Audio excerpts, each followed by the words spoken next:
Reason है, मुझे लगता है कि जो सारे पेडागोजी के मैराथन सेशन रहे हैं, चाहे वो हिंदी हो इससे पहले, चाहे वो सीडीपी हो, चाहे ये इंग्लिश पेडागोजी हो, एक आध क्वेश्चन इधर उधर छोड़ के अदरवाइज मुझे लगता है कि सारा कुछ आपका यहाँ से कवर हो जाएगा और एक अंडरस्टैंडिंग तो ऐसी बनी जाएगी कि अगर कुछ नया भी आता है तो आप उसको भी सॉल्व कर लें। और ये आज के लिए नहीं है, इससे पहले आपने इंग्लिश पेडागोजी की मैराथन को काफ़ी प्यार दिया है। मैं कल देख रही थी, शायद 3.7 मिलियन लोग उसको देख चुके हैं, तो जो कि बड़ा नंबर है, क्योंकि इंग्लिश पेडागोजी अगर मैं देखूं तो कम लोग ऑप्ट करते हैं, या इंग्लिश मीडियम में भी पढ़ने वाले लोगों की संख्या कम है कंपैरेटिवली हिंदी के मुकाबले, है ना। ऑफ कोर्स जो है, जो यहाँ पे तैयारी होती है जिन राज्यों में, मतलब सबसे ज़्यादा कॉम्पिटिटिव एग्ज़ाम्स की, उनमें से हिंदी भाषी राज्य ज़्यादा हैं, चाहे वो मध्य प्रदेश हो, राजस्थान हो, उत्तर प्रदेश हो, है ना। तो खैर बिहार हो, बट अच्छी बात है, हमारी कोशिश रहती है बाइलिंगुअल चलने की। लेकिन इंग्लिश पेडागोजी तो इंग्लिश पेडागोजी है, फिर भी मैं इसको बाइलिंगुअल लेकर के चलूँगी। तो स्टार्ट करते हैं आज की कहानी। सिलेबस बढ़ गया है पहले से, क्योंकि हिंदी और इंग्लिश को ट्रांसलेट करके ये लोग देने लग गए हैं, तो कई सारे ऐसे टॉपिक्स जो इंग्लिश में नहीं पूछे जाते थे अब इंग्लिश में पूछे जाने लगे हैं, तो उनको भी इंक्लूड किया। और जो पहले से इंग्लिश पेडागोजी के सिलेबस में है वो तो पढ़ना ही पड़ेगा, है ना। हम लोग कितने लेट हैं, मतलब आज 10 बज गए रात के, और 7 बजे ये सेशन शुरू होना था, फिर टाइमिंग आगे किया। मुझे आज बैच में भी एक क्लास लेनी थी, क्योंकि परसों आपका एग्ज़ाम है और मैं कल दिल्ली में नहीं हूँ, तो उस चक्कर में परसों हालांकि हम मिलेंगे, मैं आंसर की प्रॉपर बनाऊंगी और सारी चीज़ें होंगी, लेकिन सारी जिम्मेदारियां उससे पहले ख़त्म तो करके जानी ही है ना।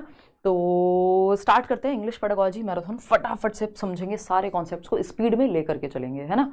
लाइक शेयर सब्सक्राइब आप सब कर लेंगे अपने आप, आगे भी हमें पढ़ना है, पढ़ते रहेंगे, मज़ा आएगा पढ़ने में, ठीक है। तो स्टार्ट करते हैं आज की कहानी। इंग्लिश पेडागोजी यानी अंग्रेजी शिक्षण शास्त्र, इंग्लिश को पढ़ाएं कैसे, क्या चीजें हैं जो महत्वपूर्ण है, बहुत कुछ जानने को आपको इस सेशन से मिलेगा। ये सब आप कर चुके होंगे, टेलीग्राम पे भी आप जुड़े होंगे, मेल कर दीजिएगा, जो पेपर आप परसों देकर आएंगे उसको himanshi.edu10@gmail.com, इसमें मेंशन नहीं है, ईमेल आईडी लास्ट में लिख दूंगी। अगेन वही बात, जैसे हम अर्जुन की कहानी सुनते आए हैं बचपन से, कि अर्जुन का जो पूरा ध्यान था वो चिड़िया की आंख पे था, है ना, या मछली की आंख दिख रही थी सिर्फ उनको, बाकी कुछ और नहीं दिख रहा था। तो उसी तरह से जब आप एग्जाम की तैयारी कर रहे हैं तो आपका सारा ध्यान आज भी और कल भी, जब आप आगे भी एग्जाम की तैयारी करेंगे, किस पे होना चाहिए, जो आपकी प्रायोरिटी है, जो आपका एग्जाम है, बाकी सारी चीजें सेकेंडरी हैं। दुनिया में क्या चल रहा है, दोस्तों में क्या चल रहा है, घर में क्या चल रहा है, सब सेकेंडरी चीजें, मुख्य प्रायोरिटी आपका पेपर होना चाहिए। बात सही है नहीं है ना। थोड़ा बफरिंग हो रही है, पता नहीं अभी बफरिंग क्यों हो रही है, बट सेशन तो हम आज कंप्लीट करके रहेंगे, इतना तो देखिए तय है, ठीक है ना। तो स्टार्ट करें फटाफट से। बहुत बढ़िया यार, मुझे तो मतलब मैं विश्वास नहीं कर पा रहा हूँ 10 बजे इंग्लिश पेडागोजी में इतने लोग जुड़ रहे हैं। चलिए आते हैं, तो आपको डिस्ट्रैक्ट नहीं होना इन चीज़ों से, आपका सारा ध्यान मछली की आंख पे या चिड़िया की आंख पे, दोनों ही कहानियाँ चलती हैं। तो जो आपकी प्रायोरिटी होनी चाहिए, इस साल नौकरी आपको लेनी है 2024 में, ये मान के चलिए। और ये सेशन आप साल भर बाद भी देख रहे होंगे तो भी आपके लिए उतना ही वैलिड रहेगा। उसका रीज़न है कि सारे ही टॉपिक्स में मैंने कोशिश की है, ज़्यादा टॉपिक्स में हर टॉपिक के बाद एक एक क्वेश्चन, और बाद में भी हम क्वेश्चन जो है यहाँ पर लेकर के ही चलने वाले हैं, ठीक है ना। तो चलिए खैर शुरू करते हैं आज की कहानी। अगर मैं बात करूं तो सब्ट्रैक्टिव बाइलिंगुअलिज्म ये है आज का टॉपिक, ठीक है जी। सब्ट्रैक्टिव बाइलिंगुअलिज्म ये पहला टॉपिक है। पूरा सिलेबस करेंगे, लैंग्वेज क्या है ये वो सारी बातें करेंगे, लेकिन ये दो टॉपिक हैं, कोड मिक्सिंग और कोड स्विचिंग, और सब्ट्रैक्टिव बाइलिंगुअलिज्म ये मैंने आपको हिंदी में भी सबसे पहले कराया था और इंग्लिश में भी करा रही हूँ, ठीक। तो क्योंकि ये इतना तो पढ़ के आपको डीट प्लस बी के लिए भी जाना होगा, कल को कोई भी एग्जाम होता है रीट में भी, और कहीं भी इंग्लिश पेडागोजी आती है तो ये सब तो पढ़ के जाना ही है, चाहे लेवल 1 हो 2 हो, कोई फर्क नहीं पड़ता। कई लोग ये भी पूछते हैं क्या ये पेपर 1 के लिए है, अरे भाई इतना कॉम्प्रिहेंसिव पढ़ रहे हैं, सिलेबस सेम है, बस इतना होता है कि 6 से 11 वर्ष के बच्चे को ध्यान में रखना होता है पेपर 1 के लिए, 11 से 14 पेपर 2 के लिए, लेकिन उससे कोई फर्क नहीं पड़ता, 99.9% आंसर सेम ही होते हैं। देखिएगा फटाफट से शुरू करते हैं 1 2 3 स्टार्ट करके। सब्ट्रैक्टिव बाइलिंगुअलिज्म यानी ऋणात्मक, क्या कहते हैं, द्विभाषावाद। बाइलिंगुअलिज्म मोनोलिंगुअलिज्म होता है, मोनो मतलब सिंगल, यानी जो एक भाषा जानता हो। बाइलिंगुअल किसको कह रहे हैं हम, जो दो भाषाएं जानता हो। बाय का मतलब भी होता है दो, बाइस डाइसेक्ट करते हैं ना जैसे, है ना। तो अगर हम बात करें दो, बाइसाइकिल भी आई थिंक वहीं से आया होगा, तो दो यानी दो भाषाएं जानता हो। और मल्टीलिंगुअलिज्म बहुभाषी, वो जो कई भाषाएं जानता हो, ठीक है ना। क्लियर है इतनी बात। तो मोनोलिंगुअल जो एक भाषा जाने, बाइलिंगुअल जो दो, मल्टीलिंगुअल जो कई भाषाएं जाने। इसमें पॉलीग्लॉट और वो सब भी होते हैं जो 5 भाषाएं जान रहे हैं, बट आप 2 से अधिक में फिर बाइलिंगुअल में, मल्टीलिंगुअल में डाल सकते हैं। तो सब्ट्रैक्टिव बाइलिंगुअलिज्म क्या है, इस बार खूब पूछा गया। देयर इज अ ग्रेजुअल, जब से ऑनलाइन पेपर हुआ तब से आने लगा, there is a gradual change और loss of use of the person's native और फर्स्ट लैंग्वेज। जब आप दूसरी भाषा सीख लेते हैं तो आपकी पहली भाषा में कमी आ जाती है उसके इस्तेमाल में। क्यों? क्योंकि आप दूसरी भाषा का इस्तेमाल ज्यादा करने लगते हैं, तो जो आपकी L2 है वो बड़ी हो जाती है, उसका जो यूज है वो बड़ा हो जाता है आपकी L1 से। यानी मदर टंग आपको हिंदी आती थी, आप भारत से अमेरिका चले गए, वहां इंग्लिश सीखी या यहां से सीख के गए, और अब आपके जीवन में 20 सालों तक इंग्लिश का ही प्रयोग है। अब आप इंग्लिश ही प्रयोग करते हैं तो आपकी हिंदी कमजोर हो गई है उसकी वजह से, या यूज में कम है। Law of use and disuse है थॉर्नडाइक का। तो हम ये कहेंगे कि भाई बाकी बातें मैं क्वेश्चंस बाद में लूंगी, ये जो आप सुपर चैट वगैरह में कर रहे हो सब बाद में, पहले पहले इधर आ जाओ, है ना, लास्ट में जाके बात करेंगे उस पर।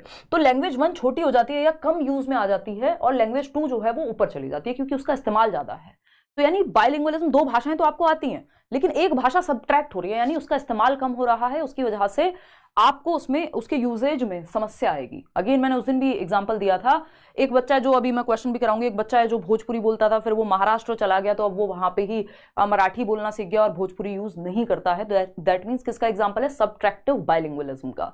आप गाँव में रहते थे, आप गाँव की भाषा बोलते थे, बाद में आप शहर आ गए, अब आप इंग्लिश बोलने लगे हैं, है ना। अगर मैं अपना एग्जाम्पल दूं, सेम बात लागू होती है। तो अब आप हिंदी और इंग्लिश का मिक्सचर बोलने लगे हैं। तो आप गांव में गए, किसी को राम राम बोलना था, आपके मुंह से निकल गया हेलो, है ना। ये क्या है? सब्ट्रैक्टिव बाइलिंगुअलिज्म है ना, कि अब आपका इस्तेमाल अंग्रेजी का या जो दूसरी भाषा आपने सीखी उसका ज्यादा हो गया, पहली भाषा कम हो गई है, इस्तेमाल में कम आने लगी है, ठीक है ना।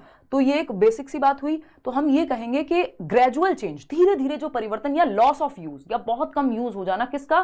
पहली भाषा का या नेटिव लैंग्वेज का, जो आपकी मातृभाषा है, जो भी भाषा आपने पहले सीखी है, ठीक है ना, उसका यूज कम हो जाना और दूसरी भाषा जो है वो यहाँ पे ऊपर आ जा रही है। तो ये सब्ट्रैक्टिव बाइलिंगुअलिज्म है। सब्ट्रैक्शन का मतलब ये घटना, ऋणात्मक, है ना। एडिटिव बाइलिंगुअलिज्म भी होता है, उस पर भी बात करेंगे। तो ये क्या है? हेलो अंग्रेजी है, होला क्या है? स्पेनिश है। या अगर हम कहें कि कोई बॉनजोर, तो आपने फ्रेंच सीख लिया, फ्रेंच का इस्तेमाल ज्यादा होने लगा, अंग्रेजी का कम हो गया, ठीक। तो ये एक बेसिक सी बात हो गई, क्लियर है।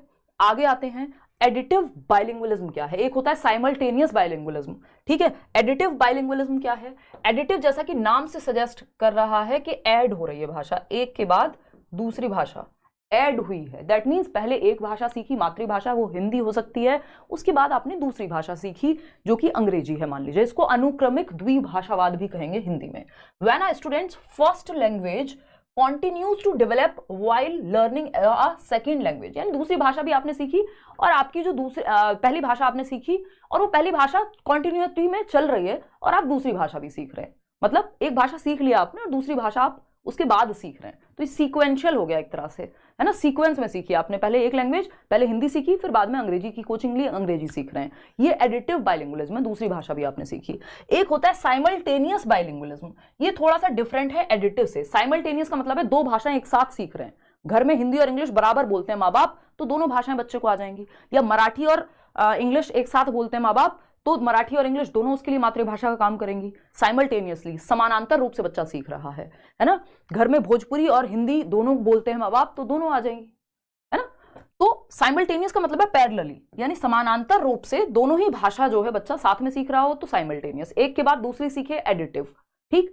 एक सीखने की वजह से पुरानी जो है वो लुप्त होती जाए, तो सब्ट्रैक्टिव, ठीक।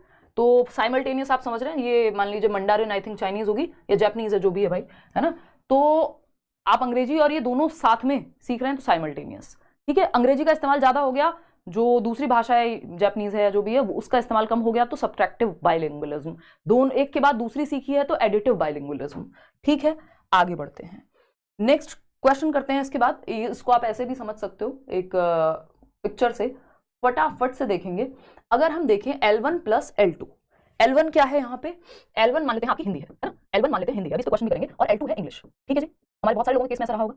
अब यहाँ पे अगर हम देखें एडिटिव बाइलिंगुअलिज्म क्या है, आपने पहले लैंग्वेज 1 सीखी और उसके बाद आप L2 सीख रहे हैं, ठीक है, यानी हिंदी सीखी और फिर इंग्लिश सीख रहे हैं, एडिटिव है, ऐड हो गई दूसरी भाषा, है ना। इसके अलावा अगर हम एक एग्जांपल देखें L1 + L2, यानी L1 और L2 दोनों आती हैं आपको, है ना। L1 L2 दोनों सीखी आपने, लेकिन L1 जो है वो कम हो गई, यानी हिंदी कम हो गई, इंग्लिश का इस्तेमाल ज्यादा हो गया। जो भाषा बाद में सीखी थी उसका इस्तेमाल ज्यादा है, पहले वाली का इस्तेमाल लुप्त हो गया, कम हो गया है, उसमें क्षति आ गई है, ऋणात्मक हो गया है वो, तो सब्ट्रैक्टिव बाइलिंगुअलिज्म, ठीक है ना। एडिटिव में जब आप एक के बाद दूसरी अनुक्रम में सीख रहे हैं बेसिकली। तो ये बेसिक सी बात हो गई। एक क्वेश्चन कर लेते हैं यहाँ पे, है ना। चेतन एक बच्चा है, इस बार का ही क्वेश्चन है, तो और ऑनलाइन में भी आया है, तो ये आप मान के चलिएगा कि इंपॉर्टेंट है। चेतन्स फर्स्ट लैंग्वेज वाज भोजपुरी। चेतन एक बच्चा है जिसकी मातृभाषा या पहली भाषा जो थी वो भोजपुरी थी। सिंस अराइविंग इन तमिलनाडु, बच्चा सीधा बिहार से कहाँ चला गया, या भोजपुरी जहां पे बोली जा रही थी बिहार ही मानेंगे हम, तमिलनाडु चला गया। He no longer speaks Bhojpuri and only speaks English. अब वो भोजपुरी बिल्कुल इस्तेमाल करता ही नहीं है, अब सिर्फ इंग्लिश इस्तेमाल करता है। विद दी नेटिव्स, जो वहां के रहने वाले लोग हैं, नेटिव्स मतलब जो देशीय लोग हैं, है ना। नेटिव लैंग्वेज जो हमारे देश की देशज भाषा जिसको हम कहते हैं। When the new second language replaces the native language, समझ पा रहे हैं, दूसरी भाषा ने, न्यू सेकंड लैंग्वेज इंग्लिश ने जब रिप्लेस कर दिया नेटिव लैंग्वेज को, this is an example of what? Subtractive bilingualism. Code mixing नहीं, अभी तो उस पर आएंगे, इसके नेक्स्ट टॉपिक वही है, कोड स्विचिंग जी नहीं। बाइलिंगुअलिज्म देखो, 2 भाषाएं जानता है और 2 भाषाओं का प्रयोग कर रहा है, तो बाइलिंगुअल है। लेकिन यहां पे कहा है एक भाषा कम हो गई है दूसरी भाषा के आने से, तो सब्ट्रैक्टिव बाइलिंगुअलिज्म है। एक भाषा सीख ली फिर दूसरी भाषा सीख रहा है, एडिटिव है। जो दोनों भाषाएं एक साथ सीख रहा है तो साइमल्टेनियस बाइलिंगुअलिज्म है एक तरह से। ठीक है ना, इतनी बात क्लियर है, होपफुली क्लियर होगी, कोई दिक्कत परेशानी दर्द समस्या यहां तक नहीं होगा। इस पे भी एक क्वेश्चन करेंगे, कोड स्विचिंग और कोड मिक्सिंग पे भी। कोड स्विचिंग क्या है और कोड मिक्सिंग क्या है? कोड का तात्पर्य यहां भाषा से है एक तरह से, ये बोलने में यूज होता है। कोड मिक्सिंग और कोड स्विचिंग का इस्तेमाल स्पीकर्स करते हैं, यानी जो वक्ता हैं वो करते हैं। ठीक है ना, तो अगर हम देखें यहाँ पे भाषा को बोलने में हम कोड स्विचिंग और कोड मिक्सिंग का इस्तेमाल करते हैं। मान लीजिए मैं यहाँ हिंदी भाषा में बात कर रही हूँ, ये एक इवेंट है यूट्यूब का, है ना, हिंदी में भी आपको सेम एग्जांपल दिया था। अब मैं हिंदी में बात कर रही थी और हिंदी से बात करते करते मैंने क्या किया, इंग्लिश में स्विच कर लिया, यानी अब मैंने इंग्लिश में बोलना शुरू कर दिया। मैंने शुरुआत की थी मान लीजिए गुड इवनिंग से, है ना, गुड इवनिंग एवरीबॉडी, या hello friends this is Himanshi and welcome to let's learn, और फिर मैंने हिंदी में स्विच कर दिया कि आज हम बात करेंगे ये। तो शुरुआत तो इंग्लिश से हुई थी, स्विच कर दिया दूसरी भाषा पे, तो ये कोड स्विचिंग हो गई। हिंदी से शुरुआत हुई थी इंग्लिश पे स्विच कर दिया, या इंग्लिश से शुरुआत हुई थी दूसरी भाषा पे स्विच कर दिया। अगेन मैंने सेम एग्जांपल दिया था, लोग जॉब स्विच करते हैं प्राइवेट सेक्टर में। आप स्कूल में पढ़ाते होंगे तो एक स्कूल से दूसरा स्कूल जॉब चेंज करते होंगे, तो स्विच का मतलब है यहाँ चेंज करना, है ना। स्विच ऑन एंड ऑफ भी करते हो ना आप घर में, तो यहाँ पे क्या चेंज किया है आपने, तो जॉब चेंज की है, भाषा चेंज की है यहाँ पे। ठीक, तो कोड स्विचिंग मतलब कोड का मतलब यहाँ भाषा से है। ठीक है, कोड मिक्सिंग क्या है? सिंपल, भाषाओं को मिक्स कर दिया, हिंदी प्लस इंग्लिश, मतलब या ऐसे भी नहीं कहेंगे कि दोनों को साथ ही बोल रहे हैं, बोल सकते हो वैसे। कोड मिक्सिंग है, आपने कहा ये कोड मिक्सिंग का भी उदाहरण आप कह सकते हो। जब मैं नॉर्मल भाषा बोलते बोलते, जैसे मैं बोल रही हूँ नॉर्मल भाषा, अब नॉर्मल अंग्रेजी का शब्द है, भाषा हिंदी का शब्द है, दोनों को मिक्स कर दिया, दोनों लैंग्वेज को, तो ये कोड मिक्सिंग है ना, कोड मिक्सिंग है। अगर कोई कहे और भाई कैसे हो, व्हाट आर यू करिंग, ये भी तो चलता है ना आजकल, है ना, तो मतलब ये क्या हुआ, व्हाट आर यू डूइंग की जगह किसी ने हिंदी में उसको चेंज करने की कोशिश की। तो जब आप दो भाषाओं को मिक्स कर दे रहे हैं, है ना, जब आप दो भाषाओं को मिक्स कर दे रहे हैं तो वो कोड मिक्सिंग का उदाहरण है। जब आप किसी भाषा में, जैसे इंग्लिश का हम प्रयोग कर रहे हैं, हिंदी और इंग्लिश दोनों को मिक्स कर दिया, ठीक, लेकिन जब आप पूरी तरह से एक भाषा से दूसरी भाषा में चले जा रहे हैं या बोली में चले जा रहे हैं तो वो कोड स्विचिंग है। स्विचिंग का मतलब पूरा चेंज, मिक्सिंग का मतलब मिक्स कर दिए हैं शब्द आपने। सिंपल बात, नो बकवास। आते हैं आगे बढ़ेंगे। अगर जैसे मैं आपसे ये पूछूं, मैंने अगेन ये उस दिन भी एग्जांपल लिया था हिंदी पेडागोजी में, एलटी अड्डा, तो एलटी लिखा हुआ है अंग्रेजी में और अड्डा लिखा हुआ है हिंदी में, क्या है ये, कोड स्विचिंग है या कोड मिक्सिंग है? फटाफट से जवाब दो, बहुत तेजी से, समय ज्यादा लगाना नहीं है, फटाफट बताना है। कोड स्विचिंग है कि कोड मिक्सिंग है? ये एलटी अंग्रेजी में लिखा है, अड्डा लिखा है हिंदी में, फटाफट बताओ बहुत तेजी से। Mixing mixing mixing, yes this is code mixing. Code mixing भाई, एक हिंदी एक इंग्लिश, यानी शब्द मिक्स हो रहे हैं दो भाषाओं के। सिंपल बात, आगे बढ़ेंगे। अगर हम बात करें, क्वेश्चन कर लेते हैं इसी बात पे। अब ये इंपॉर्टेंट है, इसमें कई लोग कंफ्यूज होते नजर आएंगे, क्योंकि मैंने आपको मोनोलिंगुअलिज्म बता दिया है। व्हेन मोनोलिंगुअल स्पीकर्स, यानी वो जो एक भाषा जानते हैं, एक भाषा में बात कर रहे हैं, है ना, जानते हैं एक ही भाषा में बात कर रहे हैं, मोनो का मतलब होता है सिंगल। तो when monolingual speakers move from formal to informal modes of speech within the same spoken or gestured idea, they are engaging in what? बताओ फटाफट से, जल्दी। अगर हम बात करें यहां पे, किसका उदाहरण है ये? देखो सिंपल बात है, मोनोलिंगुअल स्पीकर्स एक भाषा में बोल रहे थे, Hindi, move from formal to informal, एकदम शुद्ध हिंदी बोल करके बात कर रहा है व्यक्ति, to informal modes of speech. अब वो बोलेगा हिंदी ही, लेकिन क्या होगा,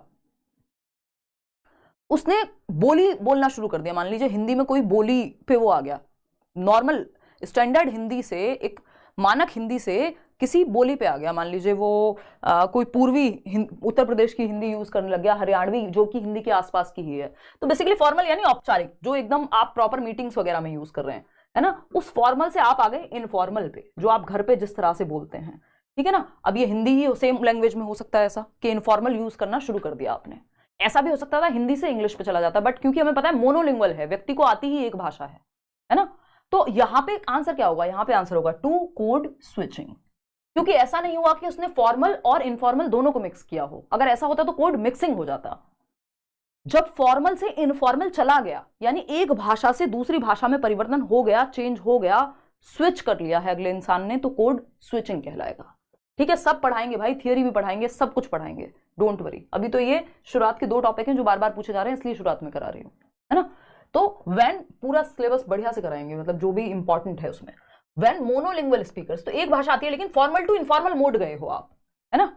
जब आप कह रहे हो भाई क्या कर रहे हो आजकल, है ना, और कोई हरियाणा का व्यक्ति वो कह रहा है क्या कर रहे हैं आजकल, या कुछ भी हो सकता है, मतलब उतनी अच्छी हरियाणवी मेरी कोई है नहीं, और वैसे भी मैं थोड़ा सा शर्माती हूँ वो बोलियों का इस्तेमाल करने में, है ना।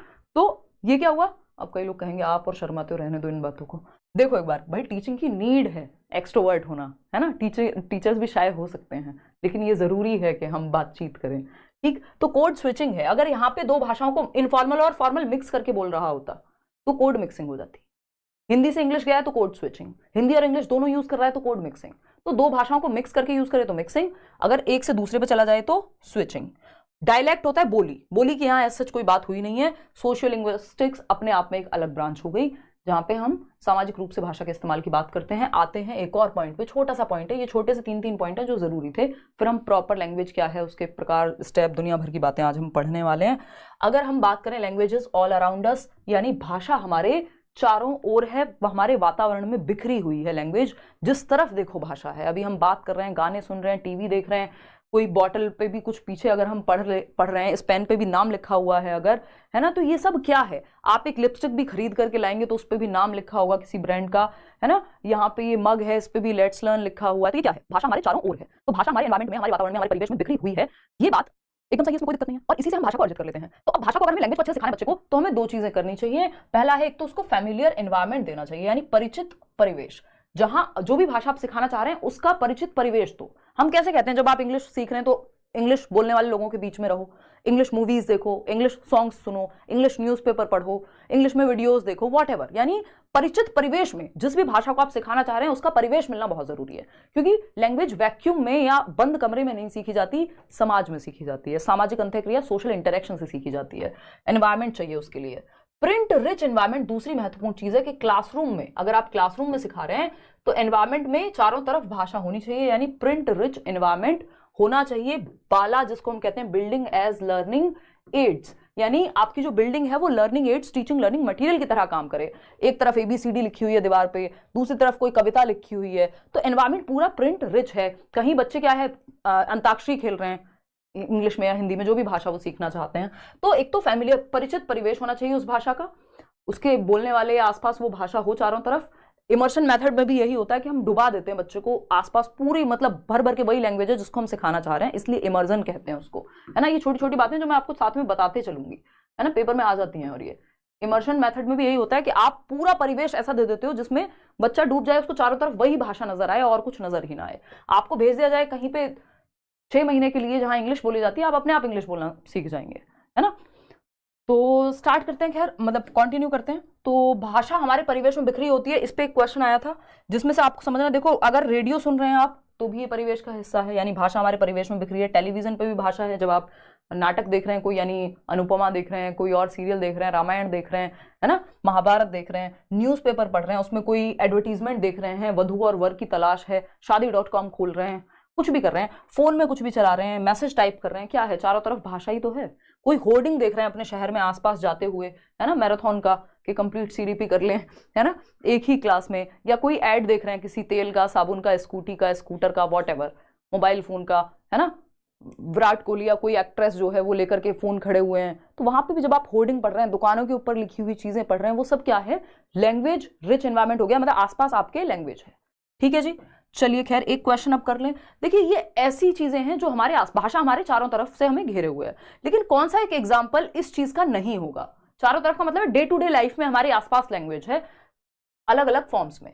देखिए, language is found scattered in our environment, to what does this statement not apply, यानी या एक्सेप्ट लिख सकता था या लीस्ट लिख सकता था। जिन क्वेश्चंस में लीस्ट लिखा हो, जिन क्वेश्चंस में एक्सेप्ट लिखा हो, जिन क्वेश्चंस में, देखो ये एक्सेप्ट नहीं है, एक्सेप्ट है यानी छोड़ के, किसको छोड़ के, नॉट लिखा हो, नहीं, तो इनको ध्यान से पढ़ना होता है।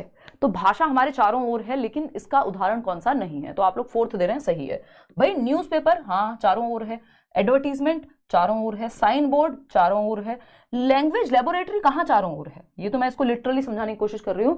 देखो जहां आप लैंग्वेज पर्पसफुली सीखने जा रहे हो वो चारों ओर का एग्जाम्पल नहीं है, वो लैंग्वेज लर्निंग हो रही है फिर, चारों ओर मतलब बिखरी पड़ी है हमारे एनवायरमेंट में। बिना कॉन्शियसली हम लैंग्वेज सीखने नहीं जा रहे हैं, बट हम देख रहे हैं चारों तरफ भाषा है भाई, न्यूज सुन रहे हैं तो भाषा है, गाना सुन रहे हैं तो भाषा है, सपने देख रहे हैं उसमें भी लैंग्वेज के माध्यम से देख रहे हैं। तो लैंग्वेज लेबोरेटरी क्या है? एक स्पेसिफिक प्लेस है जहां आप भाषा सीखने गए हैं, भाषा की प्रयोगशाला। लैंग्वेज क्लासरूम, स्पोकन इंग्लिश सीखने जा रहे हैं आप, या स्पोकन फ्रेंच सीखने जा रहे हैं, मतलब फ्रेंच सीखने जा रहे हैं, स्पोकन हो कैसी भी हो, मतलब प्रॉपर भी सीखने जा रहे हैं, लिखना पढ़ना भी। तो ये क्या लैंग्वेज लर्निंग का क्लासरूम प्रॉपर हो गया, वो एक डेडिकेटेड जगह है जहां भाषा सीखने गए हैं, वो चारों ओर नहीं बिखरी हुई है ना। तो ये एनवायरमेंट, यहाँ पे ये जो क्वेश्चन है इसका ऑप्शन लैंग्वेज लेबोरेटरी इसलिए हो गया क्योंकि ये सब तो हमारे एनवायरमेंट में पाए जाते हैं, इसके लिए आपको स्पेसिफिकली जाना पड़ेगा कहीं ढूंढ करके एक जगह, ठीक है ना। तो ऐसे ही जैसे एक क्वेश्चन इन्होंने दिया था कि भाई टीचिंग लर्निंग मटेरियल में कौन सा एक आई थिंक कुछ तो था कि कौन सा आपका जब टीचिंग लर्निंग मटेरियल आएगा तो मैं बताऊंगी वो क्वेश्चन। बहुत सारे क्वेश्चन मुझे बीच बीच में याद आते रहेंगे, मैं बताती जाऊंगी आपको, ठीक है ना। तो कि टीचिंग लर्निंग मटेरियल कौन सा नहीं होगा, तो उसमें बच्चे एक्टिविटी कर रहे हैं क्लासरूम में, तो उसको छोड़ के क्लासरूम की जो गतिविधियां हैं उनको छोड़ के बाकी सब टीचिंग लर्निंग का एग्जांपल थे टीएलएम का, कि भाई बोर्ड भी जो है टीएलएम है, तो आपको ऑड वन आउट चूज करना होता है ऐसे ऑप्शन में से कि कौन सा एक अलग दिखता है बाकी के तीन से, ठीक है ना। अब आते हैं फटाफट से जो आपका पहला चैप्टर होता है जीवन पर्यंत हम पढ़ते पढ़ाते समझते आए हैं, बहुत सारी चीजें हैं जो हमें अंत तक आते हैं समझ में। लैंग्वेज यानी भाषा, देखिए स्पीड आज तेज ही रहेगी, रिवीजन के तौर पे इसको देखना है, चीजें सारी समझ में आएंगी, स्पीड कम करके देख लेना, मेरी नेचुरल स्पीड आज मैंने वैसे भी बढ़ा के रखी है। लैंग्वेज की अगर हम बात करें भाषा की, भाषा क्या है? अगर इसकी सिंपल डेफिनेशन देखें, language is a medium through which one can express ideas, यानी जिसके माध्यम से हम लैंग्वेज क्या है? एक माध्यम है जिसके द्वारा हम अपने विचारों को, हम सोच क्या रहे हैं, मैं क्या सोच रही हूँ, कैसे एक्सप्रेस करूंगी, भाषा के माध्यम से। अब वो चाहे साइन लैंग्वेज हो, चाहे वो बोल करके ओरल लैंग्वेज हो, चाहे वो आपका कैसी हो रिटन लैंग्वेज हो, पत्र लिख करके, ठीक है ना। तो पत्र तो नहीं, आजकल व्हाट्सएप मैसेज लिखते हैं आप। तो एक्सप्रेस आइडियाज, थॉट्स, यानी जो भी मुझे नए आइडियाज आए हैं, जो मैं सोच रही हूँ, मेरी जो चिंतन प्रक्रिया है वो, और फीलिंग्स, जैसा आप महसूस कर रहे हैं। एक क्वेश्चन आता था कि भाषा क्या है? विचारों के आदान प्रदान, कम्युनिकेट भी करते हैं आप थॉट्स को भाषा के माध्यम से, उनको सोचते भी हैं और महसूस भी करते हैं। तो भाषा महसूस करने, अपने आप को अभिव्यक्त करने और सोचने का माध्यम है। तो हालांकि इस पर अभी हम आएंगे। बहुत बढ़िया शहीदुल, आपने जॉब भी ले ली है, 4 बार सीटेट भी कर लिया, बहुत बढ़िया, धन्यवाद। चलिए हम आएंगे, है ना, आपसे मिलेंगे कभी, आप मेल कीजिएगा, मीटअप में आइएगा। देखिए, तो लैंग्वेज इज मीडियम थ्रू, क्या है? मीडियम है, लेकिन सिर्फ लैंग्वेज कम्युनिकेशन का माध्यम नहीं है, सिर्फ संचार का माध्यम नहीं है, सिर्फ अपनी बात को कहना, दूसरे की बात को समझना, ये भाषा का मुख्य उद्देश्य नहीं है। भाषा हमें सोचने से लेके, समझने से लेके, हमारे संज्ञान, हमारे कॉग्निशन, हम कहते हैं कि जिन लोगों को 2 या 2 से अधिक भाषाएं आती हैं उनका दिमाग अच्छे से डेवलप हो पाता है, वो हमारे लिए महत्वपूर्ण है, बच्चे के लिए अच्छा है कि आप 2 या 2 से अधिक भाषाएं जानें। तो हम महसूस भी कर पाते हैं, भाषा के माध्यम से सोच भी पाते हैं, अभिव्यक्त यानी एक्सप्रेस भी कर पाते हैं। फॉर्म्स ऑफ लैंग्वेज, यानी भाषा के प्रकार कह लीजिए या रूप कह लीजिए आप, सिंपल 3 फॉर्म्स हैं। ओरल लैंग्वेज यानी मौखिक भाषा, जब 2 लोग आपस में बात करके, जैसे आप मेरे सामने हो और कुछ कह रहे हो और मैं आपसे कुछ कह रही हूँ, जैसे कि 2 लोग बात कर रहे हैं आपस में, है ना। 2 लोग लड़ते हुए अगर आपको नजर आ रहे हैं रोड पे, अरे तूने मेरी स्कूटी में टक्कर कैसे लगाई, तूने ये कैसे किया, तूने वो कैसे किया, तू जानता है मेरे पिताजी कौन है ना। तो ये क्या है? 2 लोग आपस में बात कर रहे हैं, मतलब ये तो लड़ाई कर रहे हैं, लेकिन ये मौखिक भाषा का उदाहरण है ना। मौखिक भाषा का उदाहरण है, या आप कोई स्पीच सुन रहे हैं, है ना, प्राइम मिनिस्टर कोई स्पीच दे रहे हैं, या बहुत पुरानी कोई, अभी एक मूवी आ रही है ना अटल जी के ऊपर, तो उनकी कोई आप स्पीच सुन रहे हैं, आ क्या रही है, आ ही गई आज, बस हमें फुर्सत नहीं है देखने जाने की, देखेंगे। तो ओरल लैंग्वेज यानी मौखिक भाषा, जब आप ओरली भाषा का प्रयोग कर रहे हैं। रिटन लैंग्वेज क्या है? जब आप लिख करके पत्र लिख रहे हैं, व्हाट्सएप पे मैसेज डाल रहे हैं, आपकी प्रॉपर्टी खरीदने जा रहे हैं आप, वॉट एवर, है ना, आप कुछ भी काम, जैसे आपका एडमिट कार्ड है तो वो भी रिटन फॉर्म में होगा। रिटन लैंग्वेज क्या होती है? ग्राफिकल रिप्रेजेंटेशन होती है ना, ग्राफिकल रिप्रेजेंटेशन होती है भाषा की, ठीक। ओरल क्या है? एक तरह से सिमेंटिकली आप सुनते हैं अर्थ निर्माण के लिए। साइन लैंग्वेज की अगर मैं बात करूं तो आपकी जो इंडियन साइन लैंग्वेज है, इसको स्टैंडर्ड यानी मानकीकरण की बात की है इसकी नेशनल एजुकेशन पॉलिसी में, इसको स्टैंडर्डाइज्ड बनाएंगे। जो लोग जिनको मूक बधिर या बधिर लोग हैं, जो डेफ एंड डम की कैटेगरी में आते हैं, जो बोल और सुन नहीं सकते, उनके लिए प्रयोग होती है, आपने न्यूज़पेपर वगैरह में भी देखा होगा। और ये भी एक नेचुरल लैंग्वेज मानी जाती है, इसमें कोई समस्या नहीं है ना। ये भी भाषा का एक माध्यम है। और अगर हम देखें तो पहले तो हम साइन लैंग्वेज यूज करते ही थे, मतलब बहुत पुराने समय में, आज भी करते हैं। हम कहते हैं गुड की जगह हमने कहा ये, है ना, आंखें दिखा दी किसी बच्चे को, डरा दिया आपने, तो ये भी क्या है? साइन लैंग्वेज है। जेस्चर से, हाव भाव से आपके, है ना, आप कह रहे हैं मतलब बढ़िया लग रहे हो, जीरो नहीं लग रहे हो, बढ़िया लग रहे हो, ये क्या? साइन लैंग्वेज होगी। तो बच्चे की जो अगर हम साइन लैंग्वेज की एक फॉर्म माने तो क्राइंग, जब बच्चा रोता है, वो भी एक तरह की साइन लैंग्वेज है ना। तो चलिए खैर आते हैं वापस। अब हम बात करें ओरल लैंग्वेज की, इस पर ज्यादा समय नहीं देंगे, बेसिक बात है। ओरल लैंग्वेज मतलब बोल करके या सुन करके जब आप भाषा का प्रयोग कर रहे हैं, अभिव्यक्ति कर रहे हैं, या रिसीव कर रहे हैं। रिटन लैंग्वेज ज्यादा स्थायी होती है, ये हमें पता है। क्यों? क्योंकि हम ये कहते हैं भाई अपनी बात से मुकर जाओ आप, हमें क्या पता लगेगा। आपने आज कहा, अरे मैंने कल कहा था कि, अच्छा छोड़ो, अच्छा मान लीजिए कि मैंने कल कहा था आज इंग्लिश पेडागोजी की मैराथन होगी, आज नहीं हो पाई, मैंने लिख के दिया होता, उस पर फाइन भी होता, उस पर चीजें होती, प्रॉपर प्रोसेस होता, वो तो वो ज्यादा स्टेबल हो जाता। मतलब ये भी एक, छोड़ो ये भी एक बेकार सा एग्जांपल है। हम ये कहते हैं कि मौखिक भाषा से ज्यादा स्थायी होती है लिखित भाषा, है ना। जब भी हम कहते हैं हमें किसी बात पे भरोसा पक्का कराना हो कि यार लिख के दे दे, है ना, कि लिख के दो कि ऐसा ही होगा, आप कहते हैं क्यों दूं भाई लिख के, क्योंकि साइन प्रॉपर करेंगे आप, या कोई भी पेपर आप साइन कर रहे हैं तो आपको पता है कि वो ज्यादा क्रेडिबल है। चेक अगर साइन कर दिया तो उसकी वैल्यू है, ज्यादा वैल्यू है, बजाय कि आपकी मुंह से कुछ भी कह देने की बजाय। तो रिटन लैंग्वेज जो है वो ज्यादा स्थायी होती है, इज मोर स्टेबल और क्रेडिबल, ज्यादा विश्वसनीय होती है than the oral language itself, यानी जो मौखिक भाषा है उससे ज्यादा स्टेबल है, ज्यादा स्थायी है, ज्यादा विश्वसनीय है। क्योंकि अगर कॉन्स्टिट्यूशन की अगर हम बात कर रहे हैं, हमारे संविधान की बात कर रहे हैं, लिखित है प्रॉपर, अमेंडमेंट्स चेंजेस उसमें हो सकते हैं, संशोधन हो सकते हैं, बट वो अपने आप में एक लेंदी प्रोसेस है। ऐसा नहीं है आज कुछ कल कुछ, कि आज किसी नेता का मन किया ये कह दिया, परसों कुछ और कह दिया, भाषण में कुछ और कह दिया, जब बाद में सरकार आई तो नौकरी मिलना ही नहीं थी। तो ये क्या है, ये मौखिक भाषा में तो भाई क्या होती है, बहुत ही फ्रेजाइल सी है, मतलब कभी भी बदल सकती है, बहुत ज्यादा उसका भरोसा नहीं है, लेकिन रिटन का ज्यादा भरोसा है ना। अफसोस करोगे लिख के लीजिएगा, ये गाने का मैं बहुत बार एग्जांपल देती हूँ कि मतलब पक्का भरोसा है, एकदम पक्की बात है, लिख के देने को तैयार है सामने वाला।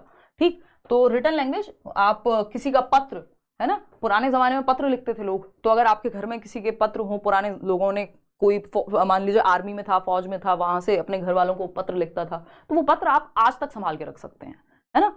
तो जो रिटन लैंग्वेज है वो ज्यादा स्टेबल होती है मौखिक की बजाय। मौखिक का क्या है, आज कह लीजिए आई लव यू, कल कह दीजिए आई हेट यू, क्या ही फर्क पड़ रहा है ना।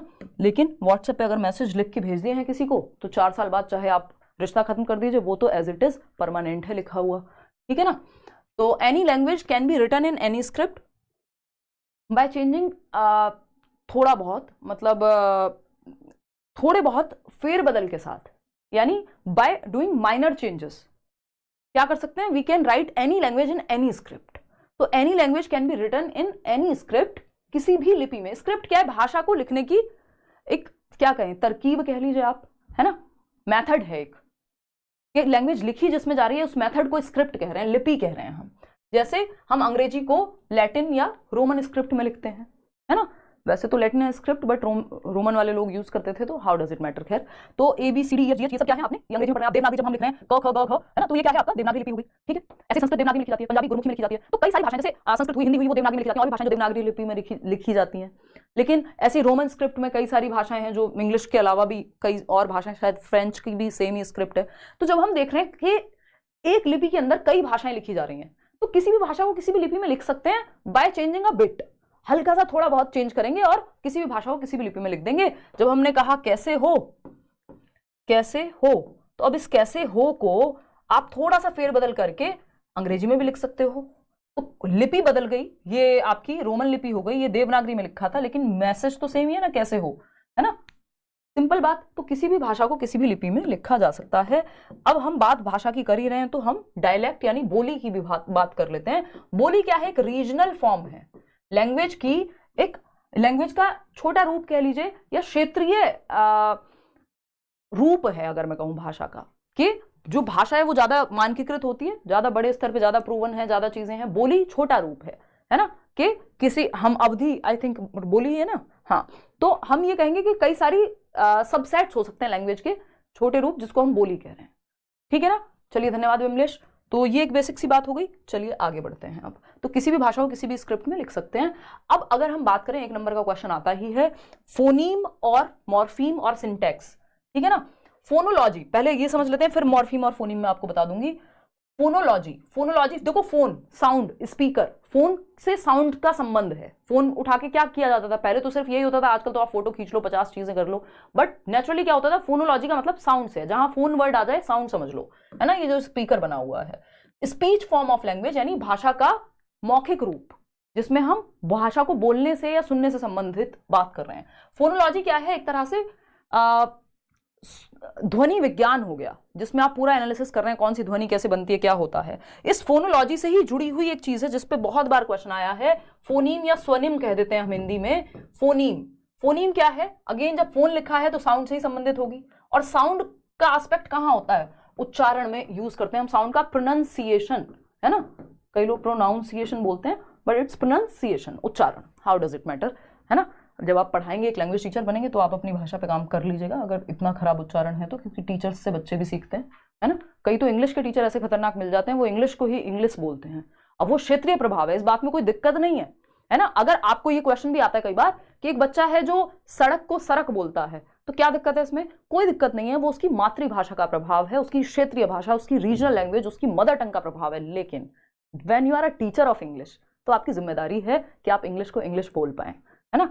तो अब ऐसा नहीं कि उनको, अब हम ये कहें भाई उनको ऐसा ही माहौल मिला होगा, ठीक है, लेकिन हमारी खुद की भी एक इंडिविजुअल रिस्पॉन्सिबिलिटी होती है एज अ टीचर भी, और हम एज एन इंडिविजुअल भी, कि हम अपने आप को बेहतर बनाएं, है ना। जब मैं भी दिल्ली आई थी तो जीन्स को जिन्स बोलती थी, आई थिंक, मेरे को याद है, ठीक है ना। तो बहुत सारी चीजें हम over the period of time सीखते हैं यदि हम खुद पे काम करें तो, है ना। खैर वो एक अलग कहानी है। तो साउंड क्या है? अब गणित का टीचर भाई लैंग्वेज गलत बोले समझ में आता है, लेकिन लैंग्वेज का टीचर लैंग्वेज ही गलत बोले तो थोड़ी सी दिक्कत होती है। थोड़ी बहुत गलतियां सब करते हैं, बट मेजर दिक्कत नहीं होनी चाहिए। तो फोनीम यानी साउंड के एस्पेक्ट, हम कहीं और ही निकल गए बातों में। तो ये स्मॉलेस्ट यूनिट ऑफ साउंड है, यानी साउंड की, ध्वनि की सबसे छोटी इकाई, smallest unit of sound, smallest unit of.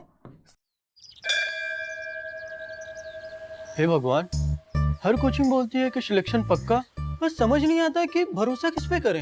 कोई बोलता है हमारी नोट सबसे बेस्ट है, तो किसी का साउंड, ठीक है बात। स्मॉलेस्ट यूनिट ऑफ साउंड यानी ध्वनि की सबसे छोटी इकाई।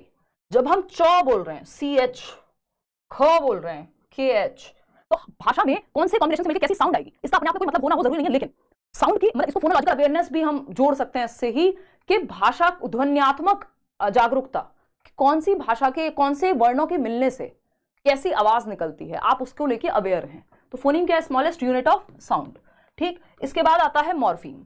मॉर्फीम क्या है भाई? मॉर्फोलॉजी है अर्थ विज्ञान, यानी अर्थ कैसे बनता है भाषा में, साउंड कैसे बनती है, ये फोनोलॉजी में था। फोनीम स्मॉलेस्ट यूनिट हो गई, सबसे छोटी इकाई भाषा की, ठीक। अगर आप बात करें मॉर्फोलॉजी की, तो इससे जुड़ा हुआ है मॉर्फीम, यानी अर्थ विज्ञान। ये मीनिंग फॉर्म, भाषा की मीनिंग फॉर्म है, यानी अर्थ की बात करेगा। मॉर्फोलॉजी से संबंधित एक बात आ जाएगी मॉर्फीम। मॉर्फीम क्या होता है भाई? मॉर्फीम है स्मॉलेस्ट यूनिट ऑफ, सबसे छोटी इकाई भाषा की, meaning, smallest meaningful unit of language.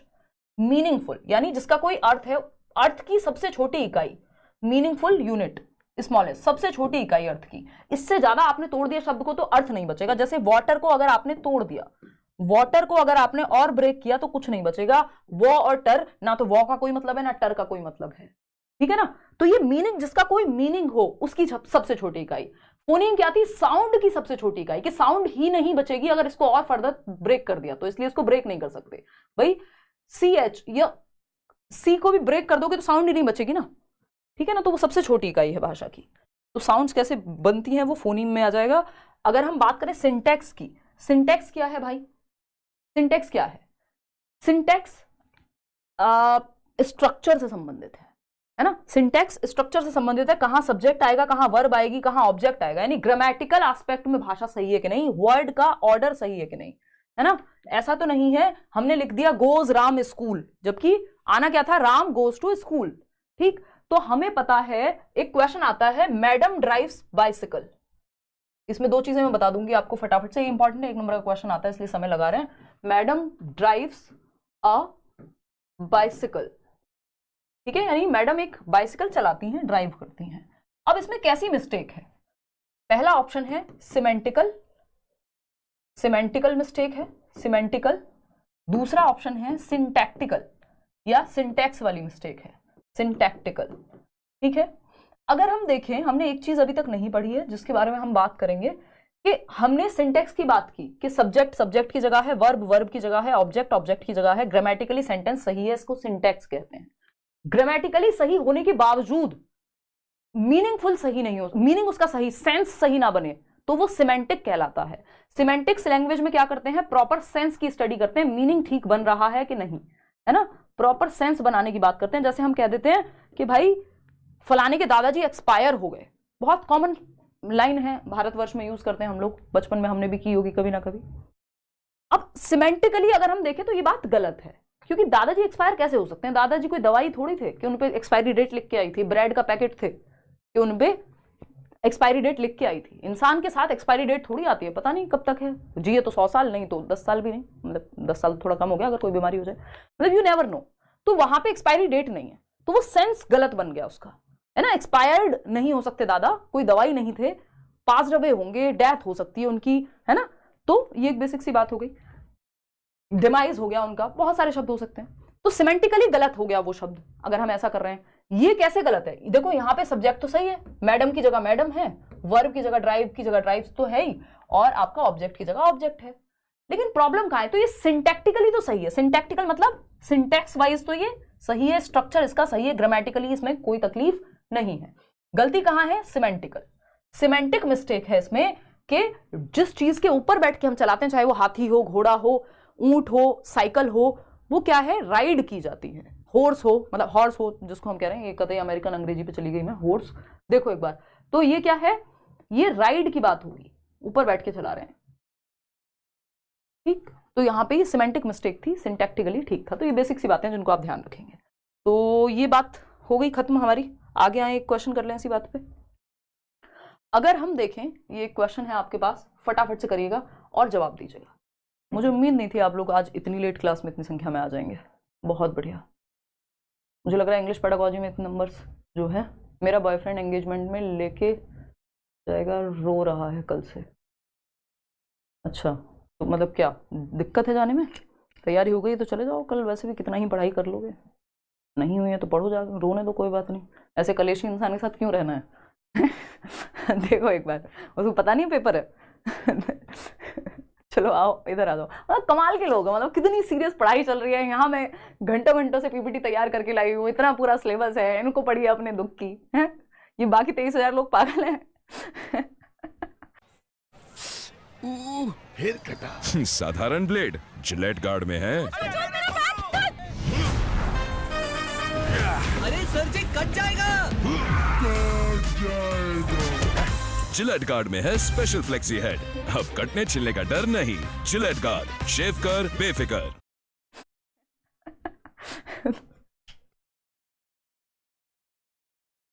देखिएगा एक बार, कितना क्यूट लड़का है, बताओ। एक तो रो रहा है? वैसे स्टीरियोटिपिकल लोग कहेंगे कि लड़के रोते नहीं हैं। देखो एक बार, कोई बात नहीं, आ जाओ इधर आ जाओ। अगर हम बात करें, मतलब जीवन की इतनी छोटी छोटी समस्याएं नहीं सुलझा पा रहे हो, क्या करोगे भाई, हैं?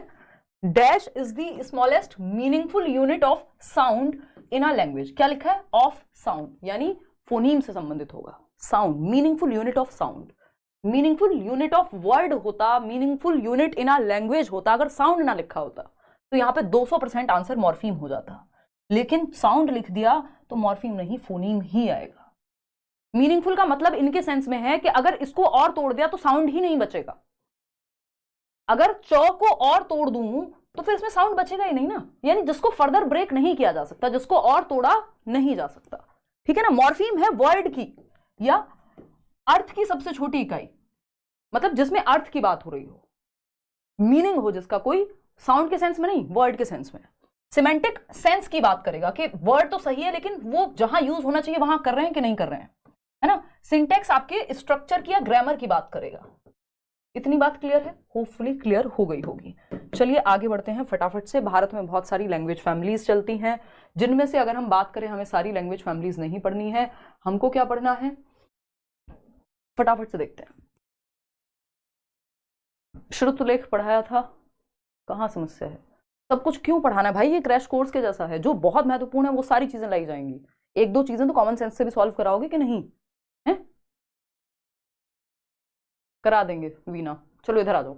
अगर हम बात करें तो लैंग्वेज फैमिलीज यानी भाषा के भी परिवार हैं, जैसे आप लोगों का परिवार होगा एक, ठीक। तो इंडो यूरोपियन लैंग्वेज फैमिली में हिंदी और इंग्लिश आते हैं, और भी बहुत सारे हैं, गुजराती भी इसी में आता है, लेकिन बस ये एक जनरल नॉलेज के लिए है। बहुत पुराने समय पे एक क्वेश्चन आया हुआ था इससे। हिंदी और इंग्लिश कहाँ आते हैं? इंडो यूरोपियन फैमिलीज में आते हैं, ठीक, बाकी द्रविडियन है जिसमें कन्नड़, मलयालम, तमिल, तेलुगु, तिब्तो बर्मन है, ऑस्ट्रो एशियाटिक है, एंडमनीज है, इस तरह की कई सारी फैमिलीज हैं। बस बेसिक आपको यही ध्यान रखना है कि इंडो यूरोपियन में आपका हिंदी, इंग्लिश, गुजराती ये सब आते हैं। आ जाते हैं कैरेक्टरिस्टिक्स ऑफ लैंग्वेज पे। 1 नंबर का क्वेश्चन पक्का है, हर पेपर में आया है आज तक।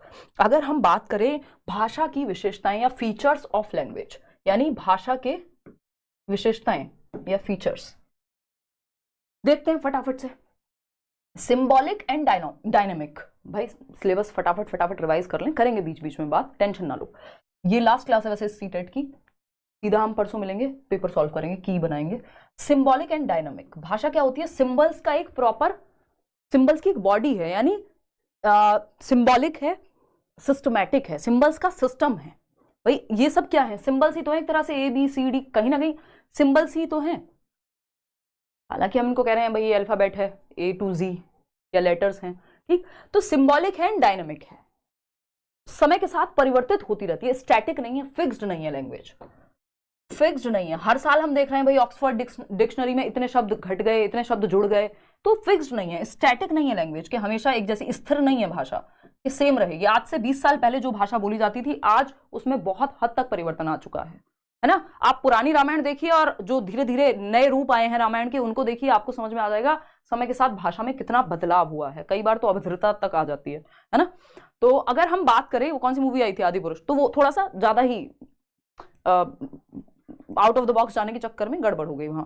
तो फिक्स्ड या स्टैटिक नहीं होती लैंग्वेज, है ना। जिस तरह के गाने, जिस भाषा में गाने पहले गाए जाते थे, वो हिंदी में भी बदलाव है। आज के आप गाने सुनेंगे तो वो आपको डिफरेंट वर्ड्स वहां पे मिलेंगे, ठीक है ना। तो सिंबॉलिक एंड डायनामिक है, सिंबल्स के माध्यम से बनी है भाषा और चेंज होती रहती है, चेंजेबल है, अमेंडेबल है।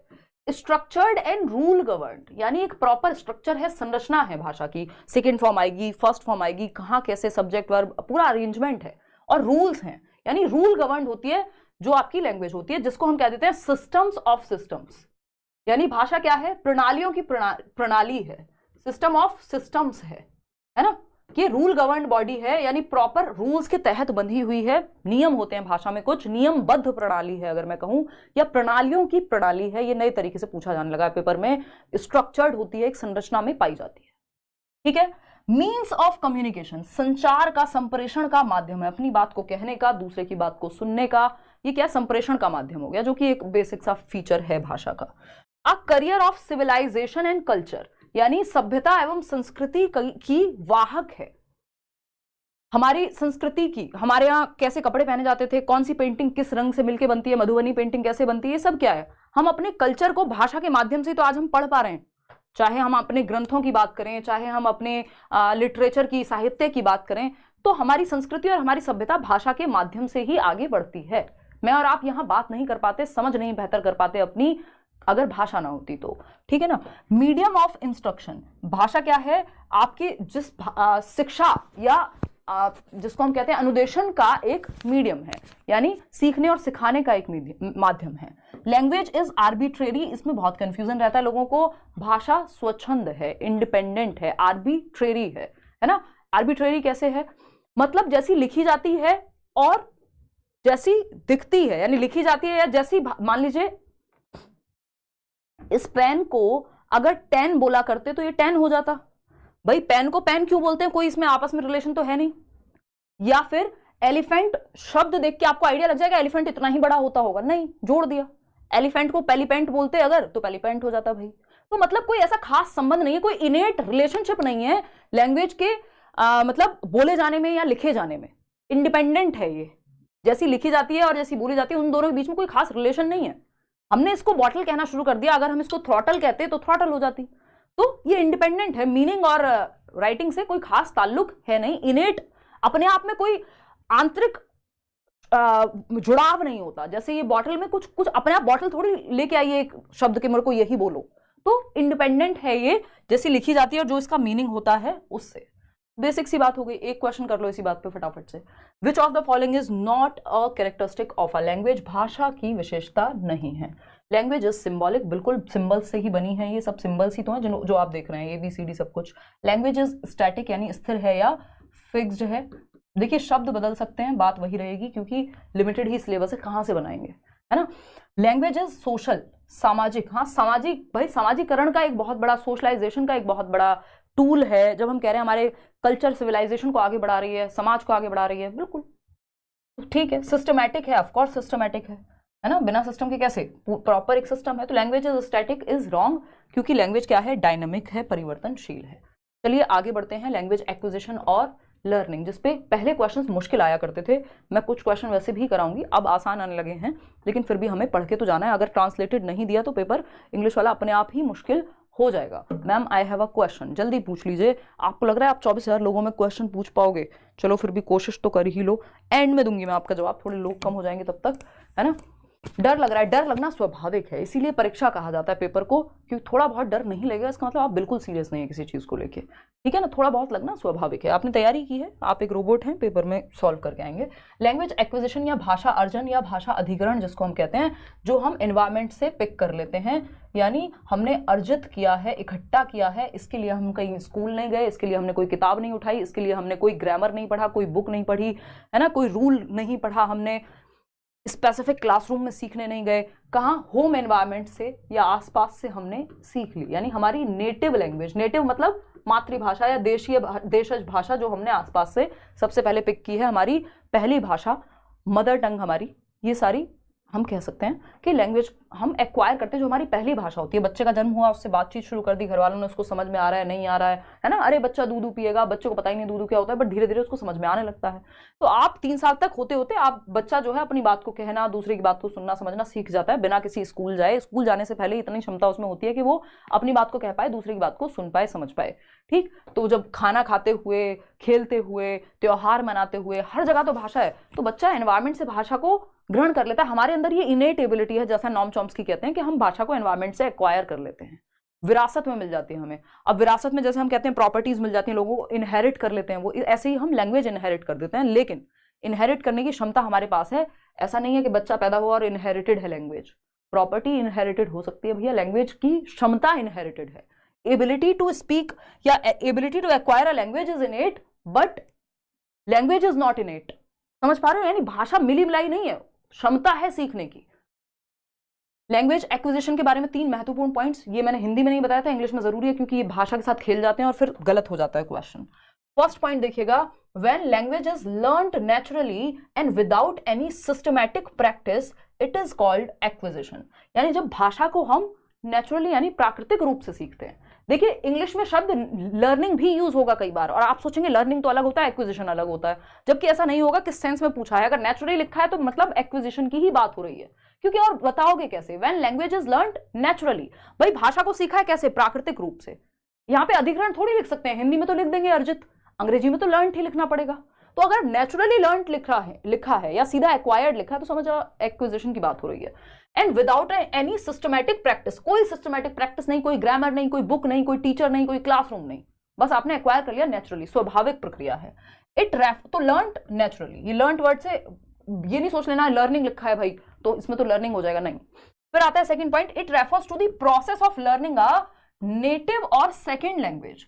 यानी या तो नेटिव मतलब जो आपकी देशज भाषा है, जो आपकी होम लैंग्वेज है, जो आपकी मदर टंग है, जो आपके एनवायरमेंट में बोली जा रही है वो, या फिर कोई भी सेकंड लैंग्वेज को आप एक्वायर कर सकते हो। यानी दोनों भाषाओं को एक्वायर किया जा सकता है, या तो आपकी मदर टंग या सेकंड लैंग्वेज जो भी वहां पे बोली जा रही है। अगर मान लीजिए आपकी मातृभाषा हिंदी है लेकिन आपके माँ बाप इंग्लिश में ही बात करते थे जब से आप पैदा हुए, दोनों आती थी क्योंकि उनको, तो आप इंग्लिश भी एक्वायर कर जाएंगे और हिंदी भी कर जाएंगे।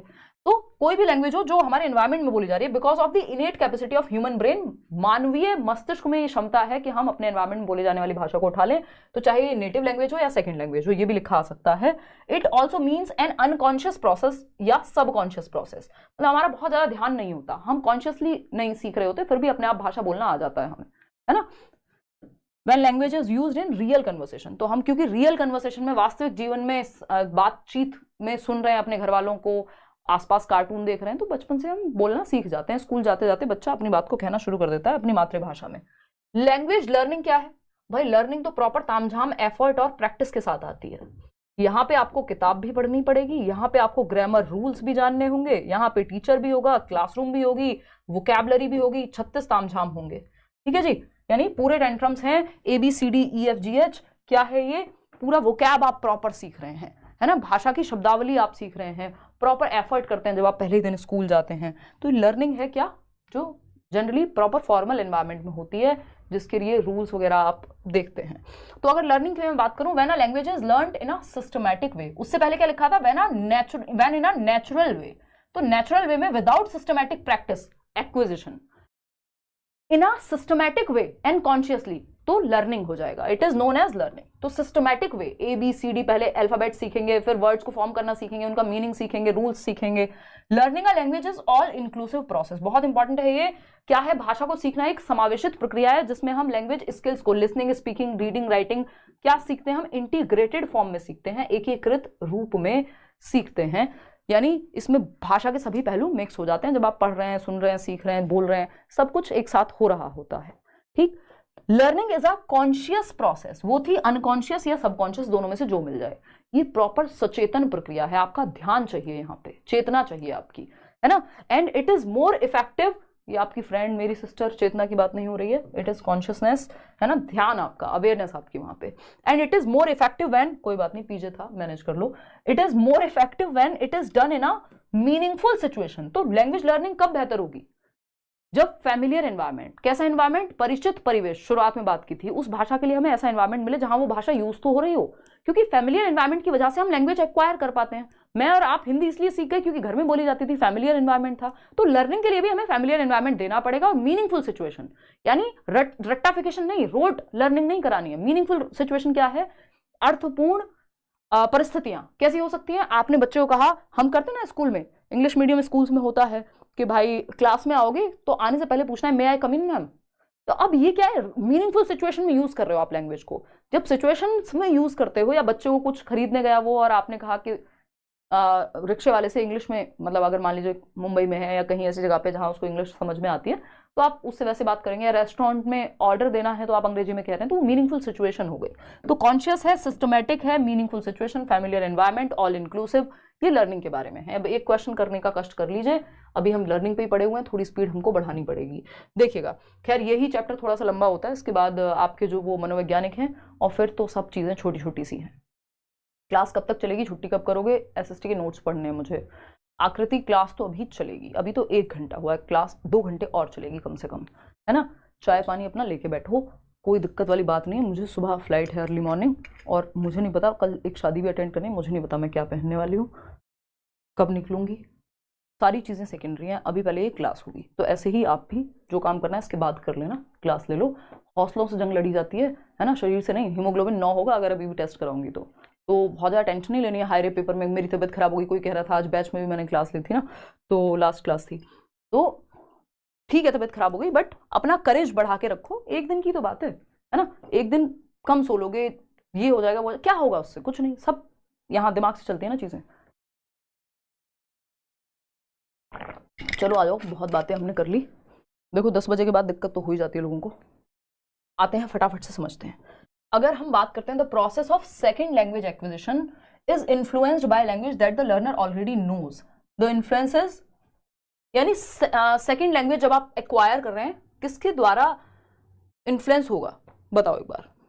The process of second language acquisition is influenced by language that the learner already knows. जो भाषा आप जानते हैं, उस भाषा से आपकी जो लर्निंग एक्विजिशन है, आप दूसरी भाषा को भी एक्वायर ही कर रहे हैं, वो प्रभावित होगा, वो प्रभावित होगा। यानी दूसरी भाषा को सीखने में पहली भाषा इन्फ्लुएंस कर रही है, यानी लैंग्वेज ट्रांसफर। क्या है लैंग्वेज ट्रांसफर? सिस्टमैटिक एरर नहीं है, फोनोलॉजी नहीं है, दिस इज लैंग्वेज ट्रांसफर। आगे बढ़ते हैं, एक्विजिशन एंड लर्निंग का फटाफट से एक कंपैरिजन देखते हैं क्विक, और समझते हैं कहानी क्या है ना। ये आप लोग कमेंट्स में ना देखो फटाफट से। अगर हम बात करें यहाँ पे, अगर हम यहाँ बात करें, 1 मिनट रुकना। देखो अगर मैं बात करूँ एक्विजिशन एंड लर्निंग की, तो एक्विजिशन सिंपल पता है आपको, ये चाइल्ड की पहली लैंग्वेज है, यानी जो आप पहली भाषा सीखते हैं वो एक्विजिशन कहलाती है। जनरली जो एक्वायर्ड लैंग्वेज, हालांकि 2 भाषाएं भी हो सकती हैं, बट हम ये मानते हैं कि मदर टंग तो आपने एक्वायर की ही होगी। मातृभाषा तो आप फर्स्ट लैंग्वेज तो बच्चा एक्वायर करता ही है। जबकि लर्निंग में फॉर्मल नॉलेज चाहिए आपको, ग्रामर से लेके टेक्स्ट बुक से लेके क्लासरूम तक। इसमें लैंग्वेज एक्विजिशन में आप पिकअप कर लेते हैं, उठा लेते हैं, भाषा अर्जित कर लेते हैं। यहाँ पे नोइंग अबाउट अ लैंग्वेज, आपको भाषा के बारे में जानना पड़ता है कि ABCDEFGH ये सारी बातें सब कॉन्शियस होती है, यानी ध्यान ज्यादा नहीं होता, ऑटोमेटिकली नेचुरल होती है, ये कॉन्शियस होती है, यहाँ ध्यान लगाना पड़ता है। इम्प्लिसिट नॉलेज होती है, आपके दिमाग में अपने आप भर जाती हैं चीजें। और दूसरी होती है जो लर्निंग में एक्सप्लिसिट, जब आप प्रॉपर भर रहे हैं मेहनत करके, रूल सीख रहे हैं, याद रख रहे हैं, ग्रामर पढ़ रहे हैं, वो एक्सप्लिसिट है। ये वैसा ही है जैसे प्रोसीजरल और डिक्लेरेटिव नॉलेज है। प्रोसीजरल नॉलेज इम्प्लिसिट होती है, आपको साइकिल कैसे चलानी है पता है, बाय डिफॉल्ट आपको पता है, स्किल्स के थ्रू पता है, स्टेप प्रोसीजर सारा पता है। लेकिन एक्सप्लिसिट डिक्लेरेटिव होती है कि आपको परिभाषा लिखनी है किसी चीज की। ठीक, formal teaching does not help, कि जरूरी नहीं है, आपको कोई फॉर्मल टीचिंग की जरूरत नहीं है जब आप भाषा को एक्वायर कर रहे हैं, यहाँ आपको फॉर्मल टीचिंग की हेल्प लेनी ही पड़ेगी। चलिए आगे बढ़ते हैं नेक्स्ट क्वेश्चन पे, फटाफट से समझते हैं। देखिएगा ये क्वेश्चन कई बार पूछा जा चुका है। The most important factor which is responsible for the differentiation between language learning and language acquisition, भाषा को सीखने, भाषा अधिगम और भाषा अधिग्रहण के बीच में मुख्य अंतर जो है वो किसका है, फटाफट से बताएंगे। नहीं तो वो कह रहा है अपनी फोटो भेजना फंक्शन की, भगवान जाने जाऊंगी भी या नहीं, मेरा कोई भरोसा नहीं है, फ्लाइट्स बुकड हैं, बट सुबह का सुबह देखेंगे, इतना लंबा नहीं सोचते हैं जीवन में। देखिए एक बार फटाफट से बताओ कि grammar of language, assessment in language, text book of language या लैंग्वेज इन्वायरमेंट। देखिए मुख्य जो डिफरेंस है वो है लैंग्वेज इन्वायरमेंट का। अगर परिवेश मिला तो आप भाषा को एक्वायर कर जाएंगे, अगर आपके परिवेश में हुई वो भाषा, अगर इंग्लिश बचपन से आपके घर में बोली जाती है आप एक्वायर कर लेते। लर्निंग में ग्रामर भी हो सकता है, आकलन भी होगा जब पढ़ाएंगे तो, और टेक्स्ट बुक भी होगी, लेकिन मुख्य अंतर होता है परिवेश का, लैंग्वेज इन्वायरमेंट का। इतनी बात क्लियर है। आगे बढ़ेंगे। स्टेजेस ऑफ लैंग्वेज डेवलपमेंट मुझे और आपको पता है, फिर भी हमें रिवाइज तो करनी ही होंगी, है ना। मास्टर तो आपको बन के रहना है इस साल, इतना तो तय है। देखिएगा कूइंग की अगर हम बात करें तो कूइंग है, ये सब तो पहले से लिखा हुआ था यार। कूइंग क्या है, आप बच्चा जो है आवाजें निकालता है टेढ़ी मेढ़ी, 6 हफ्ते यानी 1.5 महीने के आसपास, च प क, जिसका कोई मतलब नहीं होता, बस वो आवाजें निकालना सीख रहा है। शुरुआत तो हो जाती है क्राइंग से ही, जब से वो रोना शुरू करता है बर्थ के टाइम पे। फिर आता है बैबलिंग। बैबलिंग है लगभग 6 महीने के आसपास, बच्चा सिंगल सिलेबल शब्द यानी वाउल और कॉन्सेंट को मिला के कुछ बोलने लगता है, जैसे बा, मा, इस तरह से। वन वर्ड की अगर हम बात करें तो 1 साल तक आते आते एक शब्द क्लियरली वो बोलने लगेगा, वोकैबुलरी होगी उसकी 2 से 3 शब्दों की। 2 वर्ड स्टेज, टेलीग्राफिक स्पीच भी कहते हैं इसको, कि जब पहली बार नया सेंटेंस यहीं पे बनाना शुरू करता है, 2 शब्दों को जोड़ के एक नया सेंटेंस, मम्मी खाना, तो ये सेंटेंस है जो 18 से 24 महीने, 1.5 से 2 साल के बीच में होगा। फिर 2 से 4 साल के बीच में वो लंबे सेंटेंसेस भी बोलना सीख जाता है। ये आपकी स्टेजेस हैं। वोकैब का आपको पता ही है, बार बार बताने की जरूरत मुझे नहीं लगता है, फिर भी है तो आप पहले ये क्वेश्चन सॉल्व कर लीजिए। मैं वोकैब प्रोफेसर स्मिथ के अकॉर्डिंग आपको पता ही है, 1 साल में 2 शब्द, 2 साल में 272 शब्द, 5 साल में 2072 शब्द। ठीक है, ये वोकैबुलरी, ये शब्दावली होती है बच्चे की। 3 साल पूछे तो आप कहेंगे 900 प्लस शब्द, इसी के आसपास जो भी उत्तर होगा वो लगा देंगे। एक जगह पे पूछा हुआ है 4 साल कहेंगे तो 1600 या 1500 शब्द, 1500 शब्द के आसपास की वोकैबुलरी होती है। अब क्वेश्चन कर दो फटाफट से solve. Rohit is 7 months old. Rohit है जो 7 महीने का बच्चा है, इन्फेंट है, शिशु है। He has started making sounds that combine consonants and vowels, यानी जो वॉवेल हम पढ़ते थे बचपन में, तो वाउल एंड कॉन्सोनेंट साउंड्स को वो मिक्स करता है। ए, ई, आई, ओ, यू, है ना, साउंड्स अलग होती हैं, उस पर भी आएंगे अभी। तो कॉन्सोनेंट और वाउल साउंड्स को वो मिक्स करता है। 7 महीने का है तो क्या करेगा 7 महीने का बच्चा, कूइंग करेगा नहीं, ये तो 6 हफ्ते में ही करने लगेगा, 6 वीक्स यानी 1.5 महीने में ही। 6 महीने में तो बैबलिंग आती है।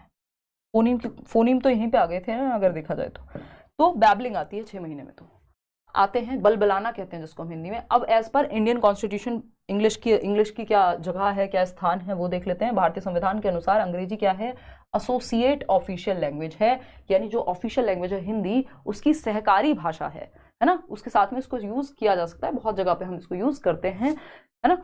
और अगर हम जहाँ पे ऑफिशियल लैंग्वेज हिंदी यूज नहीं हो रही है वहाँ इंग्लिश होती है, ठीक है ना, कोई दिक्कत नहीं आदित्य, है ना। अगर हम बात करें एओएल एसोसिएट ऑफिशियल लैंग्वेज, किस एक्ट में आया था ये जल्दी बताओ फटाफट से। ओला। ऐसा नहीं है, कई बार क्या करते हैं, अगर इनको आपसे मजे लेने हो तो कहते हैं एसोसिएट ऑफिशियल लैंग्वेज एक्ट 1963, जबकि एसोसिएट ऑफिशियल लैंग्वेज एक्ट कोई नहीं था। यही एक्ट था एक सिंगल जिसके माध्यम से ओला, ये कैब नहीं है आपकी बट याद रख सकते हो उससे। ऑफिशियल लैंग्वेज एक्ट 1963 में, इसी के तहत आर्टिकल 3131 में हिंदी को ऑफिशियल लैंग्वेज यानी राजभाषा बनाया गया था। और इसी के तहत नेक्स्ट आर्टिकल 3432 में इंग्लिश को एसोसिएट ऑफिशियल लैंग्वेज, तो AOL है इंग्लिश और ऑफिशियल लैंग्वेज OL है हिंदी, सेम एक्ट है ओला। ठीक है जी, 1963 में ये आया था। इतनी बात क्लियर है, कोई दिक्कत परेशानी दर्द समस्या हो तो आप बता सकते हैं। हमारी राष्ट्रभाषा नेशनल लैंग्वेज कोई नहीं है, क्योंकि पूरे नेशन में कोई भी एक भाषा है ही नहीं जो बोली जाती हो। हिंदी भी जो है सारी जगह नहीं बोली जाती है भारत में। आते हैं वापस से, कहाँ भाग गए थे भाई सारे आप हैं, फिर आ गए और वापस अभी 16,000 15,000 कुछ ऐसा हो गया था, फिर से आ गए 23,000 पे। क्या खेलते रहते हो? हाँ, नींद आ जाती है, चक्कर आ जाते हैं, यूट्यूब पे कुछ दिख जाता है। देखो एक बार, अगर हम बात करें भारतीय जो हमारी 8th शेड्यूल है जो लैंग्वेज की बात करता है, उसमें 22 भाषाएं हैं, है ना। हमारे संविधान की जो 8वीं अनुसूची है जिसमें भाषाओं का जिक्र है, उसमें 22 भाषाओं का जिक्र है, 22 लैंग्वेजेस। अगर हम बात कर सकते हैं, वॉच नहीं ले जा सकते हो भाई, कल बता दिया है, कोई बात नहीं। अब श्वेत आप पेपर दे आओ, उसके बाद ये करेक्ट करा लेना सीबीएसई ऑफिस जाके, या वो करा के मेल वगैरह देखना एक बार। पर्पलगंज में हेड ऑफिस है इनका, आनंद विहार के पास, देखिए। तो अगर हम बात करें 22 भाषाएं हैं 8th शेड्यूल में, इसमें इंग्लिश नहीं आती है, ये बात बहुत जरूरी है, ध्यान रखना। इंग्लिश क्या है यहाँ पे शेड्यूल्ड लैंग्वेज में, जो ये आपकी 8वीं अनुसूची में जो भाषाएं हैं उसमें नहीं आती है, तो ये शेड्यूल्ड लैंग्वेज नहीं है या शेड्यूल्ड लैंग्वेज नहीं है, जो भी आप बोलना चाहें, ठीक। तो क्योंकि इसमें इंग्लिश नहीं है, इसमें भारतीय भाषाएं हैं 22, अंग्रेजी इसका पार्ट नहीं है, हिंदी है, बोडो है, डोगरी है, बहुत सारी भाषाएं, लेकिन हिंदी है, संस्कृत है, लेकिन क्या नहीं है, अंग्रेजी नहीं है। तो इंग्लिश इज नॉट देयर, ये ध्यान रखना है आपको, ठीक। आगे बढ़ते हैं। अब 6 भाषाएं ऐसी हैं जिनको हम क्लासिकल लैंग्वेज कहते हैं, इस पर भी क्वेश्चन आता ही है जब से नेशनल एजुकेशन पॉलिसी आई है, ठीक है ना। भाई इनको डर लग रहा है, मोटिवेशन का एक इंजेक्शन लगवा दो कह रही हैं, अभी आएंगे, बाद में आएंगे। शूज तो पहन के जाओगे यार, ऑफकोर्स, है, मंदिर में थोड़ी जा रहे हो। 6 languages have been given the status of classical languages in India. तो क्लासिकल बोले तो सांस्कृतिक भाषाएं कह लीजिए आप, भारत में 6 भाषाओं को सांस्कृतिक भाषाओं का, क्लासिकल लैंग्वेजेस का दर्जा दिया हुआ है। इनको कैसे पढ़ाना है नेशनल एजुकेशन पॉलिसी के अनुसार? वैकल्पिक विषय के रूप में, एडिशनल लैंग्वेज के रूप में, एडिशनल सब्जेक्ट के रूप में, है ना। सेकेंडरी लेवल तक आप एडिशनल सब्जेक्ट के रूप में ये जो 6 भाषाएं हैं, सबसे पहले इसमें तमिल शामिल हुई थी 2004 में, संस्कृत इसी का पार्ट है 2005 में, फिर इसके बाद 2008 में कन्नड़ और तेलुगु, फिर आपकी मलयालम 2013 में, उड़िया जो है 2014 में। तो ये क्या क्लासिकल लैंग्वेजेस हैं, वो हम 8वीं अनुसूची में बात कर रहे थे। 8th शेड्यूल के अंदर 22 भाषाएं जो इससे पहले थी, ये क्लासिकल लैंग्वेजेस हैं, ठीक है ना। आते हैं एनसीएफ की बात कर लेते हैं। अब एनसीएफ को लेके अगेन फटाफट से समझेंगे, बहुत बार मैं ये क्लियर कर चुकी हूँ। वैसे एनसीएफ 2005 की माने तो ये क्वेश्चन आता है कि English is a global language और English is a funny language. मतलब फनी नहीं आता है, मजाक कर रही हूँ। तो English is a global language के इंग्लिश इज अ, आप भी बोर हो गई हैं सिलेबस से, सच में शागुफी, मैं चाहती हूँ ये बदल जाए यार, है ना। अब नए लर्नर्स आते हैं, थोड़ा थोड़ा चेंज हो जाता है, तो उस चक्कर में चेंजेस करने पड़ते हैं, है ना, नहीं तो सेम ही हो गया सब कुछ। सही बोल रहे हो। देखो एक बार, बट आप लोगों के लिए अब हमारा ये क्या है, स्वधर्म है, पढ़ाना तो पड़ेगा। देखो मतलब आप लोग इतनी शिद्दत से सोचो, रात को 23,000 लोग अंग्रेजी की क्लास में कहीं देखें दुनिया में। देखो एक बार, मेरा मोटिवेशन क्या है यार, जीवन में जिंदा हूँ, यही मोटिवेशन है। आप लोग मेरे थ्रू कुछ अच्छा हो पाता है, आप लोग कुछ सीख पाते हैं, अदरवाइज कोई मोटिवेशन नहीं। और बड़ा मुश्किल होता है ऐसा जीवन जहाँ ना चीज़ें आपको मोटिवेट करें और ना डिमोटिवेट करें। देखो एक बार आते हैं फटाफट से। अगर हम बात करें नेशनल करिकुलम फ्रेमवर्क एनसीएफ 2005, और ये काम मुझे पसंद है इसलिए मैं कर पा रही हूँ आज तक। एनसीएफ 2005, इस पे बात बाद में करेंगे, मीटअप में, संडे वार्ता में, पढ़ लो अभी, है ना, सारे ज्ञान की बातें यही करनी है इनको। तो एनसीएफ 2005 की अगर हम माने तो इंग्लिश क्या है, ग्लोबल लैंग्वेज है कि सेकेंड लैंग्वेज है? बताओ फटाफट से। तो इंग्लिश ग्लोबल लैंग्वेज भी है और इंग्लिश सेकेंड लैंग्वेज भी है भारत में, दोनों ही हैं। ये दोनों जवाब सही है, लेकिन अलग अलग कॉन्टेक्स्ट में सही होंगे। ये ग्लोबल भी है और सेकेंड लैंग्वेज भी है अंग्रेजी। कहाँ कैसे जवाब देना है ये देखना है फटाफट से। अगर मैं कहूँ एनसीएफ की माने तो अकॉर्डिंग टू दी ऑब्जर्वेशन, अगर पेपर में आए ऑब्जर्वेशन के अनुसार English is a second language, क्योंकि सेकेंड लैंग्वेज एक्विजिशन एक हेडिंग है एनसीएफ में। अगर आप प्रॉपर पढ़ेंगे वो डॉक्यूमेंट, उसके अंदर बात हुई है किसकी, इंग्लिश की, और उसको ग्लोबल लैंग्वेज कहा गया है। तो अगर आप ऑब्जर्वेशन की माने कि अगर हम ऑब्जर्व करें तो हमारी ये दूसरी भाषा है, पहली भाषा थोड़ी अंग्रेजी, ये क्या है, हमारी सेकेंड लैंग्वेज है। ठीक है, इतनी बात क्लियर है? बहुत बड़े दीक्षा शुक्ला। तो ऑब्जर्वेशन की माने यदि तो सेकेंड लैंग्वेज है, क्योंकि सेकेंड लैंग्वेज एक्विजिशन हेडिंग के अंदर हम ग्लोबल लैंग्वेज बता रहे हैं अंग्रेजी को। ठीक, in a multilingual country like India English is a global language, यानी एक बहुभाषी देश, हमारा भारत देश क्या है, बहुत डाइवर्सिटी है, बहुभाषाएं हैं यहाँ पे। तो मल्टीलिंगुअल कंट्री लाइक इंडिया अगर लिखा है तो हम कहेंगे इंग्लिश क्या है, ग्लोबल लैंग्वेज है। फिर वहां पे ग्लोबल लैंग्वेज की तरह काम करती है कि सबको कनेक्ट कर देगी। आप साउथ में जा रहे हैं तो भी अंग्रेजी में बात कर लेंगे, है ना, नॉर्थ में जा रहे हैं वहां भी कर लेंगे। तो ये क्या है, मल्टीलिंगुअल कंट्री में ग्लोबल लैंग्वेज है इंग्लिश, और ऑब्जर्वेशन के अकॉर्डिंग माने तो सेकंड लैंग्वेज है। दोनों ही जवाब सही हैं। अगर मल्टीलिंगुअल कंट्री लिखा है तो आप कहेंगे ग्लोबल लैंग्वेज, ऑब्जर्वेशन के अकॉर्डिंग पूछा है तो सेकंड लैंग्वेज। इन जनरल भी पूछा है तो आप ग्लोबल लगा दीजिएगा अगर ग्लोबल ऑप्शन में हो, अगर सेकंड हो तो सेकंड, दोनों नहीं देगा एक साथ। अगर सिंपल लिखा होगा कि English in India is what, तो या तो आपको ग्लोबल मिलेगा ऑप्शन में या सेकंड मिलेगा, दोनों नहीं मिलेंगे। दोनों मिल जाए फिर भी ग्लोबल लगाना, ठीक है ना। अगर ऑब्जर्वेशन के अकॉर्डिंग पूछे तो सेकंड। और क्योंकि ये कई बार क्वेश्चन आया और अलग अलग आंसर्स आते हैं, फिर लोग कहते हैं कि ये आंसर की गलत है, नहीं, वो रीजन है उस चीज का। और मल्टीलिंगुअल कंट्री अगर लिखा है बहुभाषी देश में तो भैया ग्लोबल है ही, ठीक है ना। चलिए खैर एक क्वेश्चन पढ़ लो फटाफट से, फिर हम आगे बढ़ेंगे। लैंग्वेज एक्विजिशन, पहला ऑप्शन है रिक्वायर्स द मेमोराइजेशन, रट्टाफिकेशन से दूर भाग जाओ जैसे दिखे। इन्वॉल्व्स अ सिस्टमैटिक अप्रोच, आपको पता है एक्विजिशन विदाउट सिस्टमैटिक होता है, कोई किताब के रट्टे नहीं लगाने, ABCD नहीं याद करनी। Refers to the process of learning a native और second language because of the innate capacity of the human brain. यानी कि हम ये कह रहे हैं, क्या कह रहे हैं हम, कि refers to the process of learning a native और सेकंड लैंग्वेज, यही बात हमने की थी। नेटिव मतलब देशज भाषा, मातृभाषा, और सेकंड लैंग्वेज भाई पहली हो या दूसरी हो, जो भाषा आ गई एनवायरमेंट में, इनेट कैपेसिटी है ब्रेन की, वो एक्वायर कर लेगा। तो learning of native languages, learning को देख के नहीं डरना है, लर्निंग के आगे क्या लिखा है उस पर ध्यान देना है। अगर नेचुरली लर्निंग हुई है तो वो एक्विजिशन की ही बात हो रही है। लर्निंग अ नेटिव और a second language because of the innate capacity, किताबों की बात नहीं हुई है, एक्विजिशन है। सिंपल जवाब। Is a technique intended to simulate the environment, क्या आप नकल कर रहे हैं, एनवायरमेंट बनाने की कोशिश कर रहे हैं, तो वो स्पोकन लैंग्वेज आपकी उधर हो जाएगी, नेटिव लैंग्वेज की तरह ही। तो ये हो जाएगी आपकी लैंग्वेज लर्निंग में चली जाएगी। इतनी बात क्लियर है या कोई दिक्कत परेशानी दर्द समस्या है? देखिएगा नॉम चॉम्स्की है, नॉम चॉम्स्की पे आते हैं फटाफट से। हाँ, बहुत बढ़िया। चिंचन पढ़ लेते तो ये जीवन थोड़ा अच्छा हो जाता। कह रहे हैं आज मुझे मैम, मुझे आज बाजार में अपना पुराना पासवर्ड मिली, मुझे लगा बड़ी इंपॉर्टेंट